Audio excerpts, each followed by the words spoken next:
Okay, so thank you very much for having me, and I'm here from FCJ Refugee Center. We're talking a lot today about access to post-secondary education for immigrants and newcomers to Canada, and I think a population that's often left out of the dialogues around accessing post-secondary education is our non-status and precarious migrant youth populations. I'd like to start by just kind of acknowledging my position of privilege. I am a Canadian-born, I'm a white man. However, at the FCJ Refugee Center, I am very privileged to work with our FCJ Youth Network. I'm the youth coordinator there as well. It's not my actual title, but it's one of my many hats that I wear there. The group is made up of about 60 growing immigrant, refugee, and non-status youth, and we publicly advertise that it's open to non-status youth because there's not a lot of programs out there for these populations.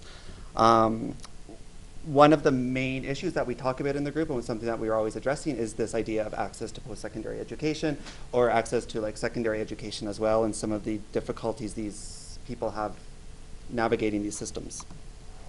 So as you probably are aware, that there was an overhaul of the refugee determination system last year with Bill C-31 and among other changes, and there's more and more changes happening all the time. Some things that we need to keep in mind about these and that are relevant to the populations I work with are there's new classes of claimants depending on their country of origin. So people coming from, there's many countries added to the list, but it's mostly like Europe, Japan, Israel, Mexico's on the list now. People coming from these countries face more difficulties accessing the refugee system or making a refugee claim, and they're often kind of considered to be ineligible. Because they can go back to their safe country and different reasons like that. There's shortened timelines for the claim process, which disproportionately affects vulnerable communities. We have encountered people in our youth group who identify as gay, and they haven't been able to express their story during the refugee hearing or had time to prepare for that because of the incredibly short timelines that they're facing, and these timelines are shortening and shortening. So their access to appeals are severely reduced, and there's no real access to agencies or PRAs until 1 year after they receive a negative decision on the claim. So what all of this means is that the doors are closing for a lot of people, right? So a lot of people coming in as refugees are either not making claims at all because they've been advised by different people, like there's no chance anymore, so just immediately going underground kind of thing, coming in on visitor visas and staying, or there's been an overhaul in the system, so a lot more people are having precarious status or ending up with precarious status. In these populations, there's an increasing number of people who aren't able to access post-secondary education. These include people like visitors who are ineligible for refugee status. We've had some youth who have their trajectory to get here have been from like the Democratic Republic of Congo or Cameroon, but they've gone through Europe and become citizens in Europe, but still faced incredible discrimination there. Come to make a refugee claim, and because they have citizenship in Spain, for example, then they have this much of a chance, right?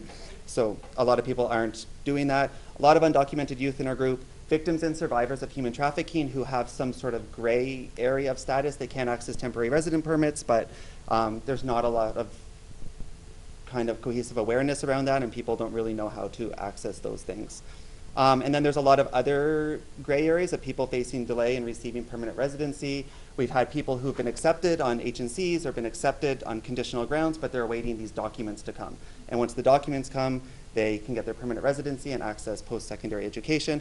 But some of this has been like a year or 2 years. And in the meantime, what are they expected to do? So as you are probably aware, in Ontario, all children under the age of 18, or all people under the age of 18, I don't think children's the right word, have the legal right to attend school. It's, I believe, 49.1, Article 49.1 of the Education Act. It's illegal for any school to refuse to admit a child based on their citizenship status or lack of citizenship status, or that of their parents as well.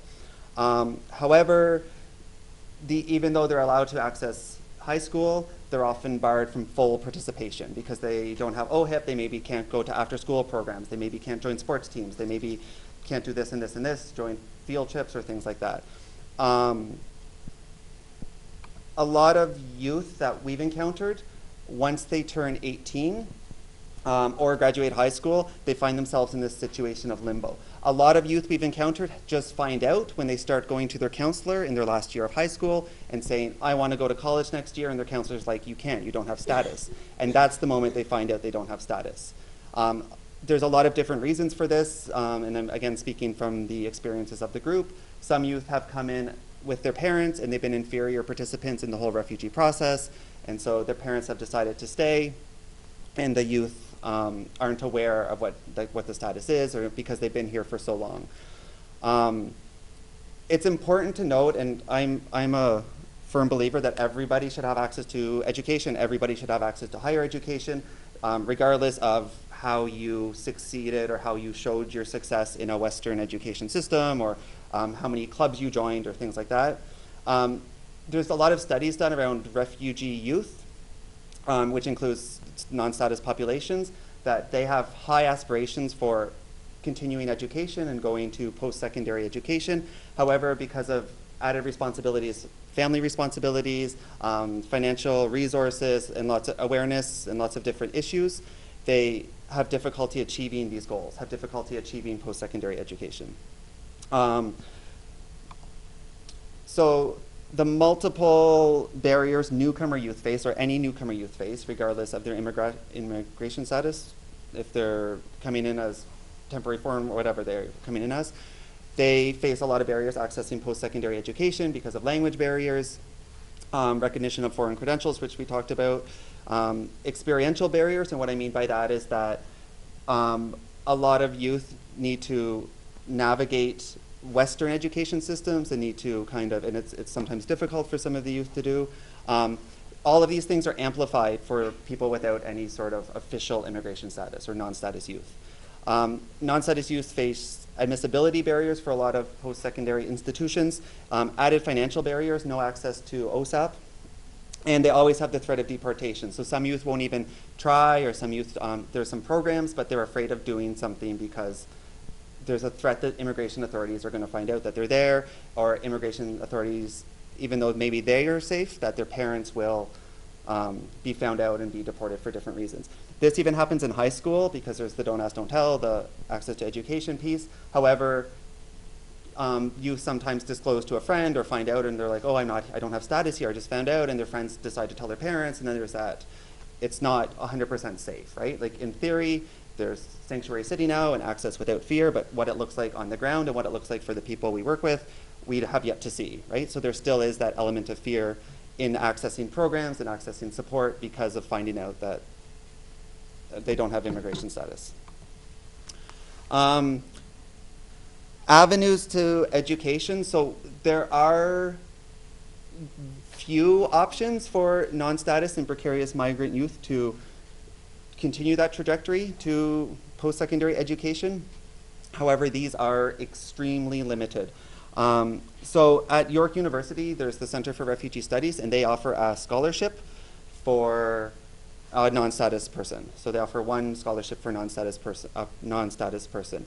There are estimated between 20 and 50,000 non-status people in the Toronto area, many of whom are youth. And this number is growing, as I mentioned, because of all the changes to the refugee determination system.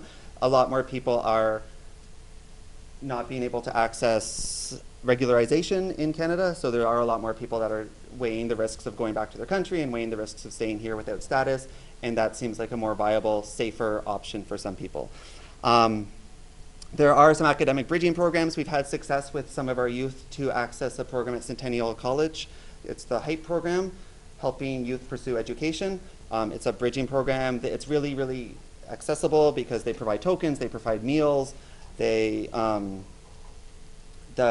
youth, they don't ask any questions about immigration status. And so through our organization, because they're familiar with us, and again, in my position of privilege, I am able to do some advocacy in a little way for some of the youth and to get youth into these programs and feeling that they're safe in these programs, right? And feeling that there won't be those questions about immigration and that their family is not at as much risk.